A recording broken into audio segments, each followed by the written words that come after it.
La idea de adaptar el Rey Lear es una idea vieja que a mí se me ocurrió hace muchos años cuando leí el Rey Lear y me di cuenta que, bueno, en el Perú no había reinos, ¿no? Que lo más parecido eran los señores feudales, en fin, lo que se podía llamar señores feudales, los hacendados, los dueños de las haciendas, algunos de los cuales eran conocidos como hacendados de horca y cuchillo, en el sentido de que eran todopoderosos, ¿no? Yo desde joven he visitado varias haciendas y he visto ese orden que es propio, digamos, de este pequeño reino de Lear, y después he visto que esto se ha hecho en varias localidades, en varios lugares del mundo, ¿no? Hay adaptaciones, muchas versiones del Rey Lear. Y siempre me quedó la idea de hacer la obra e incluso de hacer el personaje, cosa que ya se estaba pasando la época de poderlo hacer, y fue así que con dos buenos colegas y amigos comenzamos a convertir la idea en algo posible, ¿no? Porque todo el mundo te puede decir, oye, tengo una idea para el teatro, pero una idea, siendo muy importante, no es ni mucho menos una obra de teatro. Las ideas son muy importantes, pero las ideas articuladas a la estructura genial de un texto, además escrito por un genio, que es William Shakespeare, te posibilitan un mejor camino, ¿no? Pues ese fue el origen. La idea que Lucho me comunicó, me dijo, oye, mira, tengo esta idea, ¿cómo podemos trabajar la versión? Pasó por un proceso de discusión, digamos, entre Lucho, Jorge y yo, de varios meses, ¿no? Que hemos leído la obra, hemos analizado la obra original, hemos hablado mucho y leído muchos textos también sobre el gamonalismo, la época de las haciendas, etc. Y un poco, digamos, el rango de las haciendas podría ir desde el siglo XIX hasta los años 60, porque existieron las haciendas hasta esa época, ¿no? Entonces, después de conversar un poco, decidimos hacerlo en los años 20 porque, digamos, hay varias razones, ¿no? La primera es porque está un poco más alejado de hoy. Entonces, no hay la controversia de si Velasco o no Velasco, sino traerlo a un mundo un poco anterior a esa controversia que hoy todavía es muy actual de la de Velasco, ¿no? Primero. Y en segundo lugar, porque a mí me interesaba esta idea de la modernidad como se da en los años 20, ¿no? En los años 20, recordemos, está Leguía, hay esta idea de modernizar el Perú, esta idea de cosmopolitizar Lima, y esta lucha entre un orden feudal verdaderamente en el campo y un orden moderno en Lima. Eso me interesaba trasladarlo a Las Hijas y El Patrón como se ha hecho en la versión. Entonces, esa es la razón, ¿no? Otra razón, si se quiere, estética, es que los años 20 tienen cierto charme en términos de vestuario, etcétera, ¿no? O sea, tiene un atractivo interesante, ¿no? El mayor reto, mira, curiosamente de lo que la gente se asombra es de cómo he hecho coincidir la obra de Shakespeare con la realidad de los años 20 en las haciendas, etcétera, ¿no? Sin embargo, eso debo decir que es casi casual, porque en realidad si uno se pone a ver la obra es casi automático cómo uno puede trasladar las cosas así, porque como dijo Lucho, es un orden feudal que en la obra y en la realidad de los años 20, ¿no? Creo que el mayor reto ha sido encontrar el lenguaje, las palabras, ¿no? Porque claro, no podíamos hacerlo con las mismas palabras de Shakespeare, sino buscar unas palabras que remitieran a mundos más nuestros, a los mundos del campo, de la hacienda, de lo que se juega en el Perú, ¿no? Yo debo añadir que el mérito de ubicarlo en los años 20 es de Alfonso, porque yo al principio quería ubicarlo en los 50, que es lo que yo había visto, y es cuando efectivamente ya el cambio empieza a ser más fuerte, ¿no? Esto entre lo que es el orden feudal o semifeudal en el Perú y la modernización, ¿no? Que es el momento en el cual comienzan a agudizarse las contradicciones, ¿no? Y él se empeñó en que fuera en los años 20 por las razones que has puesto y me convenció absolutamente y creo que fue un acierto y un mérito tuyo. Gracias. Siempre surgen cosas en todo proceso creativo.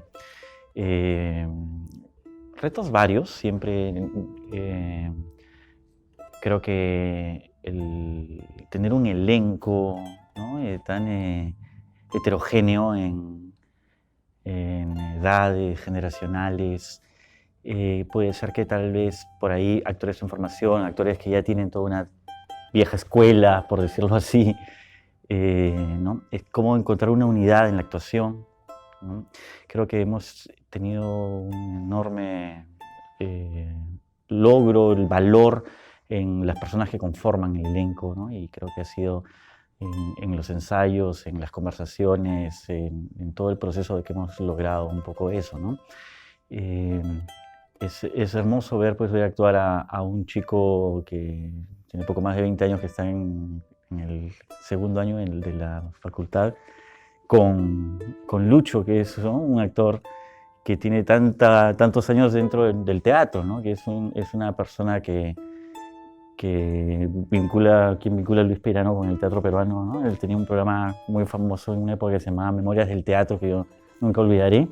Y ahora que él haga este personaje con Yanka, uno de nuestros más jóvenes, ¿no?, actores del elenco, a mí me parece conmovedor, ¿no?, ver este encuentro generacional.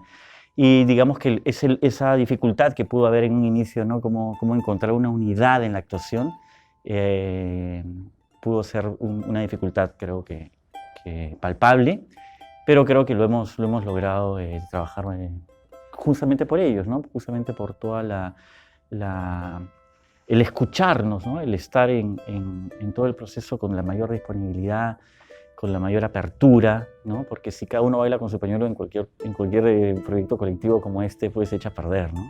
Entonces eso ha sido muy bonito. El elenco que tenemos es un gran valor, ¿no?, en todo el sentido de la palabra, a nivel de compañeros y a nivel de sus capacidades artísticas, ¿no? Entonces eso, y entre otras cosas, ¿no? Porque de hecho levantar un edificio como es esto, ¿no?, un elenco de 17 personas, un Shakespeare, porque es un Shakespeare Santisteban, slash, ¿no? Es cosa grande, ¿no? Entonces eso jamás uno lo puede hacer solo, eso requiere muchísimas personas, ¿no? Tanto desde el lado artístico como técnico, como otros artistas, y bueno, y de la producción, por supuesto, también. Entonces sí, es de todo. Yo quisiera añadir una cosa sobre esto, ¿no? Es que creo que una obra como esta tiene una dificultad, digamos, adicional, en el sentido de que la obra encierra muchas obras a la vez, ¿no? O sea, tienes toda una historia muy trágica, o más de una historia muy trágica, tienes personajes completamente cómicos, tienes apelaciones al público, tienes hasta melodrama, ¿no? Entonces, ¿cómo cumples con todo eso para que funcione y a la vez hacer una unidad? Creo que el trabajo de Jorge ha consistido en eso, en encontrar en esta diversidad de estilos y de géneros dentro de la obra una unidad. O sea, tú ves una obra y sin embargo no pierde cada uno de los tonos que la obra propone, ¿no? Creo que eso es una cosa importante, ¿no? Es cierto, nosotros en las lecturas, cuando llegábamos al quinto acto, decíamos, ¿cómo vamos a hacer esto, no? Porque suceden tantas cosas, ¿no? El envenenamiento de las hermanas, la muerte del otro, es como que suceden muchas cosas, Cordelia, ¿no? Sí, eso fue una tarea ardua, así, un reto. Yo creo que esto es un proyecto importante para la universidad y para la facultad, ¿no? O sea, creo que el sentido de hacer esto no solamente es culminar, digamos, en una producción artística frente al público, algo que enseñamos en las aulas, ¿no?, todo el tiempo, sino que también es, de alguna manera, hablar de la profesionalidad de esto, ¿no? O sea, quien va a la universidad para estudiar esto busca ser un profesional. Entonces, lo que nosotros intentamos hacer acá es un teatro profesional de la universidad, del más alto nivel posible y con la mayor exigencia posible, porque eso es en lo que creemos y eso es en lo que pensamos que debe aspirar un estudiante de la facultad, ¿no? El proceso de selección de los estudiantes que ahora forman parte del elenco fue difícil porque había tantos chicos que están totalmente aptos para lo mismo, ¿no? Entonces, yo en ese momento estuve haciendo un montaje que se llamó 20.000 páginas, en el cual Alfonso generosamente colaboró, hizo un personaje y 2 de ellos estaban en ese elenco, ¿no? Yo estaba viéndolos muy seguido en ese proceso que duró como 6 meses. Ellos fueron 2 y otros 2 también fue por distintas razones, pero en realidad fue un poco difícil para mí porque había tantos chicos con capacidades y potenciales para poder hacerlo. Yo me sentía un poco culpable porque todos los alumnos míos que me decían, oh, yo quisiera trabajar, yo decía, habla con Villanueva. Y él fue el que ha escogido, ¿eh? Nosotros nos hemos cogido, hemos dado, digamos, nuestro visto bueno, nuestro acuerdo, porque en ese sentido sí hemos hecho un trabajo de equipo, ¿no? Y muchos hemos cedido, y yo creo que el que más, porque y me alegro mucho de eso porque, digamos, las decisiones, si bien yo he intervenido no solamente con, digamos, la propuesta original, y he intervenido siempre haciendo sentir mis propios puntos de vista, muchas veces me los he tenido que guardar, ¿no? Para mí, o he tenido que compartirlos, pero a un nivel muy privado, ¿no? Porque quien dirigía el espectáculo finalmente era Jorge, ¿no? Y uno tiene que saber respetar, uno tiene que saber respetar esos fueros, ¿no? Porque de lo contrario es un caos, ¿verdad? El proyecto de trilogía fue muy importante también porque involucró a profesores y alumnos como este proyecto, ¿no? Y otros actores, digamos, invitados, ¿no? Que no son necesariamente de la facultad, ¿no? Pero fue un proyecto muy importante porque, justamente por eso, porque logró esta mezcla de alumnos, exalumnos, profesores, etcétera, y fue una experiencia realmente muy buena, ¿no? Esto es, digamos, otra experiencia en el mismo sentido, y yo supongo que van a seguir habiendo más de esas experiencias. Lo que pasa es que también hay que pensar que, digamos, los proyectos que se hagan desde la facultad tienen que ser unos proyectos que sean medianamente de consenso, porque no son el reino personal mío, de Jorge o de Lucho, sino es la facultad lo que interesa. Entonces, en ese sentido no es, digamos, como un grupo que hace lo que quiere, sino la facultad yo creo que requiere un cierto consenso, un cierto pensamiento desde un trabajo de la facultad, que eso es lo que se está empezando a generar de una manera muy, muy seria, creo yo, ¿no? La interdisciplinaridad, la transdisciplinaridad es fundamental en este caso, y por eso es que además, y tenemos que señalarlo, en este caso hay la colaboración de un maestro de música, que es Benjamín Bonilla, ¿no? Que ha trabajado directamente con nosotros, y especialmente con Jorge, y no es la primera vez que lo hace, ¿verdad? No. Entonces, y en la medida de lo posible debería haber participación de las otras disciplinas. Nosotros deberíamos incluso integrar aquí no solamente a las artes escénicas, sino también a las artes plásticas, y también integrar a facultades esencialmente creativas como la de arquitectura, por ejemplo, ¿no? Y de hecho los proyectos más interesantes con los que estoy, todavía no me atrevo a conversar de ellos, tienen que ver más con arquitectura, con espacio, con uso de espacios, ¿no? Porque el espacio escénico es fundamental y aquí tenemos pues muchas restricciones.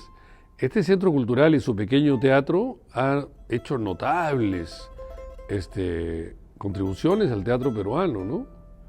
Yo recuerdo haber hecho aquí Galileo Galilei y todo el mundo me decía, es absurdo, ¿cómo vas a hacer Galileo Galilei ahí? Originalmente yo lo quería hacer en el Morro Solar, donde está el observatorio, ¿no? Pero fue imposible. Pero digamos que la idea de integración del espacio y de generación de públicos es muy importante, ¿no? Y es por eso que también estamos convocando a las artes plásticas, al diseño, a la arquitectura, ¿no? Siempre es un albur, siempre es un gran signo de interrogación cómo el público va a recibir la obra, ¿no? Y bueno, lo que sí coincidimos todos es que hay como una gran conexión con el público, ¿no? Y eso no es que sea una sorpresa, pero sí es un placer de pronto observar las diferentes reacciones que pueden haber. porque la obra pues pasa por muchas cosas, hay mucha acción en la obra. Y me da la sensación a veces que el público está viendo como que la película de acción, ¿no? Está muy metido, compenetrado y hay muchas risas, ¿no? Creo que eso es un poco lo que me pueda sorprender un poco, ¿no? Hay una reacción que está dada no solamente por chicos, sino por gente de teatro, ¿no? Gente que tiene buena formación, ¿no? No voy a decir su nombre, pero Alfonso me lo dijeron a mí también, que recién habían comprendido a cabalidad el Rey Lear. Hoy día en la mañana me lo dijo también una joven antigua alumna de la facultad, del teatro de la universidad. Oye, qué genial haber entendido a cabalidad el problema de este señor todopoderoso que va resquebrajándose, ¿no? No porque tenga Alzheimer, porque hay algunos montajes del Rey Lear que se han hecho y de versiones del Rey Lear donde se enfatiza el lado de la enfermedad del viejo, ¿no? Tiene Alzheimer, que es un error, menos mal que aquí no lo hemos hecho, ¿no? Acá lo que tiene es vejez, eso sí, pero tiene sobre todo esto que Martha Nussbaum llama una mala jubilación. Se jubiló mal, ¿no? Y esa es una reacción del público que no sabe nada del montaje y que obviamente se ha encontrado con que en la estructura de Shakespeare, ¿no? Como ustedes saben, esta es una historia que existió antes de Shakespeare, ¿no? El año 1606, y hay un libro de un especialista sobre este tema que hemos leído y hemos estudiado. Shakespeare pasa por una calle y ve que están representando el Rey Lear, el problema del Rey Lear y sus hijas. De ahí coge la idea, pero la estructura dramática y la maravilla del texto es obra de él, ¿no? Como decía León Felipe, ese aire ingrávido y poético, invulnerable a las dentelladas del tiempo, que es lo que ha hecho que se mantenga la obra de Shakespeare, ¿no? Y lo que ha hecho muy hábilmente Alfonso es, siguiendo esa estructura, ir incorporando en un estudio, ¿eh? Él nos dijo un tiempo, yo necesito tantas semanas, nos tomó algunos meses, para escribir esto. Y nos entregó algo que él ya se había olvidado, que era un tratamiento siguiendo paso a paso del proceso que Shakespeare fue ordenando. Y él lo ha seguido muy bien, lo ha seguido. ¿Ha suprimido algunas cosas? Sí. ¿Ha añadido algunas cosas? Sí. Incluso algunas con las cuales yo no estoy muy de acuerdo, pero ese ya es otro problema, ¿no? Y claro, pero él ha hecho un trabajo admirable. Y él se sorprende porque cuando estamos sentados ahí entre cajas, yo le digo, gran frase, gran escena, ¿no? ¿Por qué? Porque efectivamente ha hecho un trabajo admirable. Y yo creo que lo que estamos logrando con esta presentación es algo que usualmente además a veces no se ve, ¿no? Yo he tenido ocasiones de defender a Shakespeare, muy a mi pesar, porque hay gente que dice que Shakespeare es aburrido. Y Shakespeare no tiene nada de aburrido. Lo que tiene que haber es un buen tratamiento, ¿no? Eso sí tiene que haber, ¿no? Yo creo que no hay que olvidar una cosa, y creo que se constata día a día en las funciones que estamos haciendo, y es que Shakespeare hacía un teatro absolutamente popular. O sea, estamos en una época del teatro en la que no había una división entre un teatro, digamos, culto y un teatro popular. Él tenía que contentar a todos los públicos, ese era su negocio. Entonces, la habilidad de Shakespeare está en escribir obras que funcionen para todos los públicos. Y es sorprendente, porque una obra como esta, hoy, tantos siglos después, funciona igual que cuando lo hacía Shakespeare, ¿no? ¿Por qué? Porque está esa habilidad.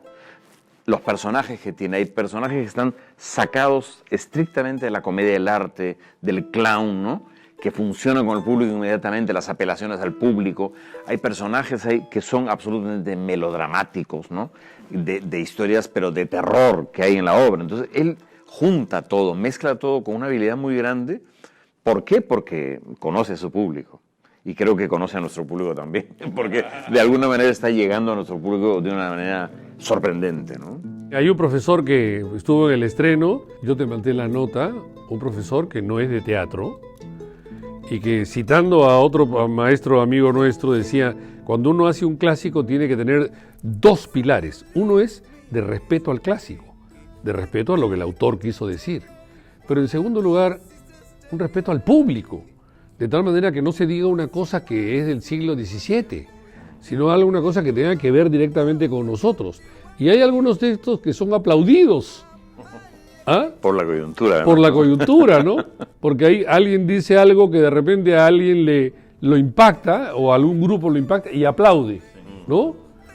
Y el actor no es que haga, ¿no? No una rascada, como decimos en el teatro, ¿no?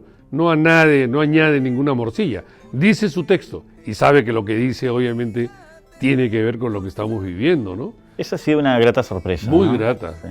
La conexión con el público, la reacción del público ante los diferentes personajes, ¿no? Que quieren mandar sobre la tierra, sobre mí. Atrévete, rayo, a partir mi cabeza y acaba con la tormenta que llevo dentro. Patrón Leal, original de William Shakespeare, escrita por Alfonso Santisteban, dirigida por Jorge Villanueva. Los invitamos a venir. Estamos de jueves a lunes a las 8 de la noche. En el Centro Cultural de la Universidad Católica. Los esperamos. Los esperamos. Santo Dios, me